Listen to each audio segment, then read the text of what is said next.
Okay guys, sa video natin ngayon, mag-aaral tayo kung paano kumuha ng gyro error. Gagamitin natin tong almanac, nautical almanac, at gagamitin din natin tong Norris table. So, ang una natin gagawin guys ay kukuha tayo ng observation. So, kumuha ako ng observation, 23 ng September. Ito yung oras natin sa GMT, 13 hour, 04 minutes and 14 seconds. Kinuha din natin yung position, latitude and longitude. Gyro bearing, kinuha natin, gyro course, magnetic course, at saka variation. So, ito yung observation na kailangan natin para kumuha ng gyro error. So, itong gyro error na kukunin natin is gyro error by sun, no? Yung araw, gyro error ng araw. So, ang una nating gamitin muna natin itong nautical almanac. So, bubuksan natin ito sa petsa na 23 ng September. Okay. September 19, 2021. Ito siya. Okay. So, 2023, September 22, 23, and 24. No? Nakalagay dyan, Friday, Saturday, Sunday. So, itong page na ito, tatlong araw ito. September 22, 23, and 24. Nandiyan yan. September 22, 23, and 24. So, ang kukunin natin dito guys, dahil araw, okay. So, kukunin natin GHA ng araw, kukunin natin yung declination ng araw, at gagamitin din natin itong D na ito para sa correction ng declination. So, ang gagawin natin guys, kukunin muna natin yung GHA, pupunta tayo sa September 23. Okay? Ngayon, dito sa column nito, gagamitin natin itong 1300. Ito muna ang gagamitin natin. Yan. So, kukunin natin yung GHA. Sa 1300, ayan siya, oh. So, value niyan, September 23, sa 1300, GHA, column ng GHA. So, makukuha natin yung value na 1653.5. Okay? Ngayon, kunin na rin natin yung value ng declination, no? So, sulat natin siya banda rito. So, declination. Okay, ang name niya is south. So, ang value niya, kung ano yung nasa tapat, yun na rin yun. So, 0, 06.0. Ngayon, meron itong correction, guys. So, ang gagamitin natin dyan, ito. Kukunin natin mamaya yung value nito dun sa increment correction. No? Kung paano may correction itong GHA, may correction din yung declination. So, ilagay natin to siya dito. D 1.0. Okay. So, para malaman natin kung ito ba ay, itong correction na ito ay i-add natin or i-minus natin dito, tingnan nyo lang yung declination kung increasing or decreasing. So, galing siya sa 06.0 papunta sa 7.0, yan, no, pataas siya, no? So ibig sabihin, pag pataas siyang ganyan, i-add natin yung correction dyan mamaya. Pag siya ay decreasing, ima-minus natin yung correction, no? So ngayon, since nakuha na natin yung GHA, nakuha na natin declination, nakuha na rin natin to, so kunin na natin yung mga correction nila. Pupunta tayo dun sa page ng increment and correction. So, saan yan banda? Ito yan guys. Increments and correction. So, dito naman, sa bahaging ito, ang gagamitin natin ngayon, kung kanina ginamit natin yung 13 hours ng GMT, ang gagamitin naman natin ngayon ay yung minutes at saka yung seconds para makuha natin yung increments. No? Sulat natin dyan. So, punta tayo sa 4 minutes. So, 24 minutes, 25, 26, 27. So, hanapin natin yung 4 minutes. Okay, so ito. Yung 4 minutes. So, mabasa dyan, sun and planet, Aries, moon. So, since ang kinukuha natin yung sun, dito tayo. So, 4 minutes, ayan. 4 minutes, ayan, 4 minutes din yan. So, 4 minutes and 14 seconds yun. Hanapin natin yung 14 seconds. So, ito yung magiging value ng ating increments. Okay. So, 14 seconds. Meron tayong value na 14 seconds. 103.5. Sa declination naman, kanina nakakuha tayo ng 1.0. So, dito, yan o. B or D, correction. So, yun din natin kanina, 1.0. Hanapin natin yung corresponding value niyan. 1.0, 1.1, yan o. So, kung hanapin natin yung 1.0, ang correction ay 0.1. So, 0.1. So, ang declination natin ay south plus 06.1. No? So, yun yung name niya, south. Okay. Ngayon, dito naman, i-add natin ito. So, meron tayong ditong 10, carry 1. So, meron tayong 7, 57. So, 7. So, ito yung magiging total GHA natin. So, dito, idadagdag natin ngayon yung ating longitude. So, dahil tayo ay longitude is,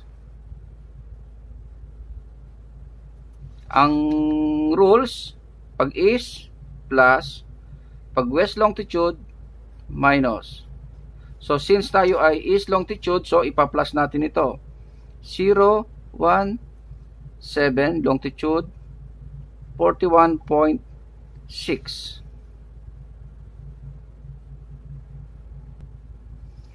So, ito ang magiging LHA natin. LHA equals to 6. Ipa-plus natin dahil is siya. Okay. 8, 9. So, magiging 98 minutes siya. So, i-convert na natin yung 1 minute, 60 minutes doon sa 1 degree. So, mangyayari dito, magkakaroon lang tayo ng 3. So, magkikarry tayo ng 1 doon. So, 14. Naging 15. So, meron tayong LHA na 03538.6. So, yan yung value ng ating LHA. So, ngayon, itabi na natin ito. Okay, tapos na tayo rito. Gamitin naman natin itong Norris table. So, dito sa Norris table, kukunin natin yung ating ABC. So, nakalagay dyan, A, B, and C azimuth table. So, ito ang gagamitin natin. No? So, A, nakalagay dyan, no? A, B, C. So, gagamitin natin itong A, gagamitin natin itong table B, gagamitin din natin itong table C. So, kukunin natin ngayon yung corresponding value na yan. So, ang nakalagay dito, punta tayo sa A. So, local hour angle, yan yung ating LHA. So, gagamitin natin yung ating LHA at yung sa gilid nakalagay latitude. So, kailangan natin dito, para makuha natin yung value ng A, ang ating LHA at yung ating latitude. So, ang ating LHA ay 035 and 38.6. So, 035, hanapin natin LHA. Okay, yan. 035, 38.6 minutes. So, gamitin lang natin yung pinakamalapit, ha. So, 035.30. So, gamitin natin to. Ito yung LHA natin. 035.30. Then, ang ating latitude ay 35.57. So, kahit i-convert na natin siya, pwede natin gamitin na rin 36, no? So, gamitin natin 36. So, gamitin natin sa 35, 30. Gamitin na natin itong 36.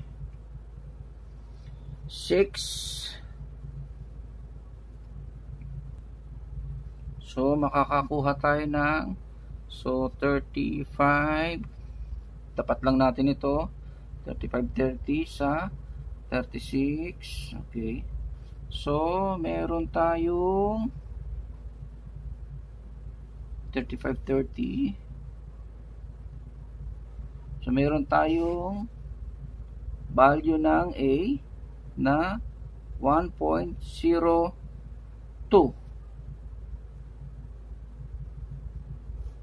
Okay. So, ang naming naman ito guys, so meron na tayo yung value. Paano mo ni-name? Sabi dyan, dito sa baba nakalagay, name opposite to latitude except when LHA is between 90 degrees and 270 degrees. So, babalik rin natin ang name ng latitude para maging name nito, maliban na lamang kung ang ating LHA ay nasa loob ng 90 at ng hanggang 270. So, since ang ating LHA ay 035, wala siya sa loob ng 90 degrees and 270 degrees. So, babalik na rin natin siya. Name opposite to latitude. Okay? So, ang latitude natin ay north. So, ang magiging name nito ay south. So, dito sa B, ganun din ang gagawin natin. Ang kailangan naman natin ngayon ay LHA at saka declination. LHA at saka declination. So, sa 35 degrees, 30 minutes, ang LHA natin ay 0.6, ay ang declination natin ay 0.6. So, ang magiging value natin dyan ay 0.18. Okay? So, 0.18. Paano ang naming niyan? Nakalagay dyan. Babasa natin sa baba. Always name the same as the declination, no? So since ang ating declination ay south, so south din siya. Okay? So dito, pagka pareho, same, i-add natin. Pagka different name, ima-minus natin. So yun ang regulasyon dito.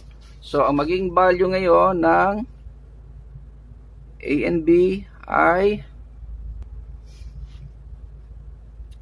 10 2.1. Okay. So, yan ang value ngayon ng ating A and B. So, dito, ang regulasyon, kung ano yung greater number, yun ang magiging naming na nito, no? So, ito, dahil pareho naman sila, so, is-out na natin. So, kung yung isa dyan ay mas malaki, gamitin na natin yung greater na value, yun ang magiging naming niya. Kasi yun na rin ang gagamitin natin sa ating table C. Okay, punta tayo sa table C. So, ngayon, hanapin natin ito. 1.20 dito sa table C. So 1.20. Okay, so ito siya. 1.20. 1.20, ayan. So tingnan natin, ang ginamit nating latitude kanina ay 36, 120. Itong column na ito, itapat lang natin sa 36. So meron tayong ang magiging C natin ay 36, 40, 5.8. Okay? So, paano natin malalaman ang naming niyan? Sabi rito sa baba, nakalagay, if A and B have same name, C equals to A plus B, and C takes the name of A and B. So, dahil same name ng ating A and B, so, south. So, ito na yung magiging bearing natin, no? Pero kung yan magkaiba, so, kung ano yung mas malaki, yun ang magiging name niya, yung greater value. So, pagdating naman dito sa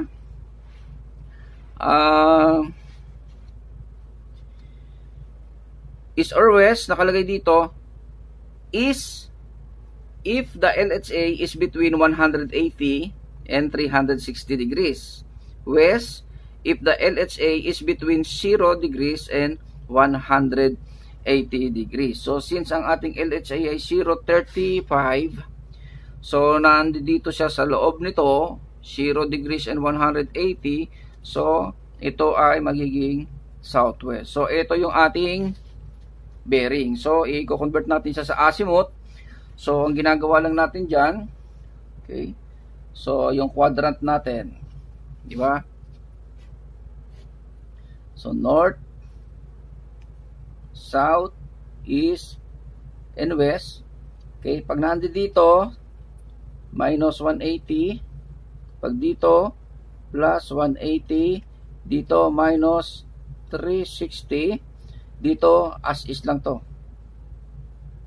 as is lang. Hindi natin binabago dyan pag naandyan yung bearing natin. So, ang bearing natin ay south 49.8, no? So, pag sinabing bearing is dito siya, no? Sa loob ng mga quadrant na ito. So, i-convert natin siya sa azimuth.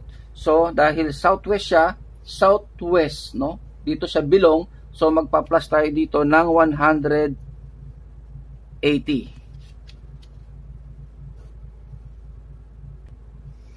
So, gamit tayo ng calculator guys ha.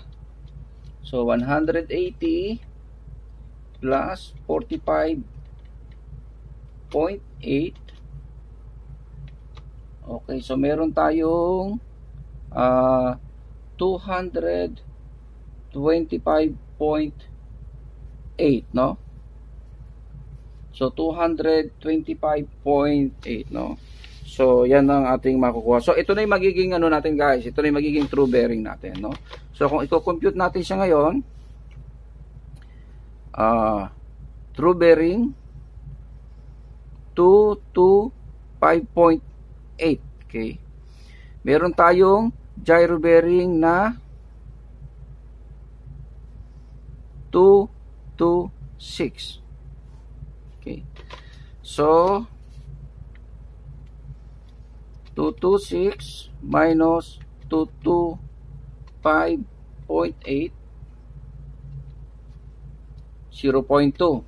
226 minus 225.8 equals, so meron tayong gyro error na 0.2. So, ang magiging name nito guys ay west kasi mataas ang value ng gyro bearing. So, ang true bearing, ang gyro bearing, so since mataas yung value ng gyro bearing, ang magiging error natin ay west. Okay?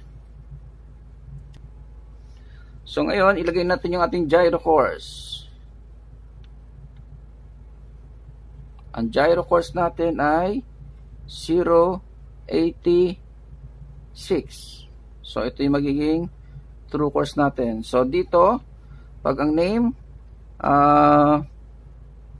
is plus, pag west, minus. So, since west yan, so, ima-minus natin. Okay?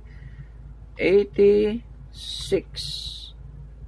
minus 0.2. So, meron tayong true course na 0.85.8. Okay. So, yan na. Meron na tayong true course. Ngayon, ang susunod guys ay i-apply naman natin yung ating magnetic course. So, ang magnetic course natin ay 0.84. So, i-minus natin ngayon yan. 0.85.8 minus 0.84. Meron tayong magnetic error na 1.8. So, ano ang naming niyan? Kung ano yung mataas, yun pa din natin ilalagay. So, true course is magnetic course west. So, mataas yung ating true course. So, ang magiging name nito ay is. Ngayon, yung ating variation 3.3 is, so, ito yung ating deviation. So, i-reverse lang natin ang sign nito. Pag same, pag ni-reverse mo at nag-same, ipa-plus. Pag ni-reverse mo at nag-minus, itong dalawang to, ima-minus na natin ha. So, dahil is yun, tas west ito, so, ima-minus natin siya para makuha natin yung ating declination. Okay? So, 3.3 minus 1.8, meron tayong 1.5. Okay? 3 minus 1.8. So, meron tayong declination na 1.5. So, paano malalaman ng naming? Kung alin yung greater value, yun ang ating ilalagay. So, mas mataas yung kung natin, variation doon. So, magiging west yan. Okay? So yan ang result niyan. So ngayon, i-check natin correcting method para malaman natin kung tama talaga yung ating computation. So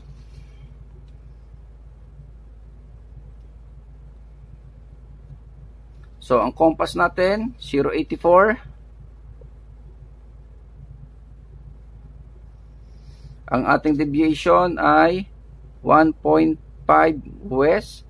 So pagka ito ay correcting to guys ha.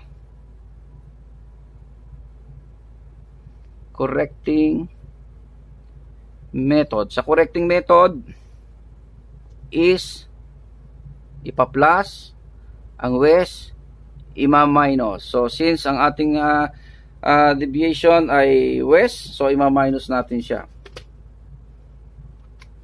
So 84 minus 1.5 equals, meron tayong 0.82.5. So ang variation natin dito 3.3 is, wag nyo nang gamitin ito, yung talagang ano na niya, name niya ang gagamitin natin. So binaliktad lang natin kanina yan para sa calculation dito. Pero ngayon ang gagamitin na natin ay 3.3 is. So sa correcting method, pag is plus, so ipa-plus na natin siya ngayon. So 0.82.5 plus 3.3 equals 0.85.8. Okay? So, i-check natin yung ating true course. Ano nakalagay sa true course natin? 0.85.8. Okay? 0.85.8. So, ibig sabihin, tama yung ating calculation. No? So, ito yung correcting method. No? So, true course, 0.85.8. Yan din, no? I-check natin, no? 0.85.8. So, ito yung correcting method. Ngayon, kung babalik na rin naman natin yan, guys, ang uunahin natin na itong true, yung tinatawag nating uncorrecting.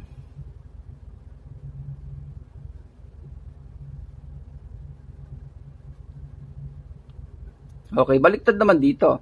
Dito naman, pag uncorrecting, ang is ang ima-minus mo, ang west ang ipa-plus mo. Okay? So,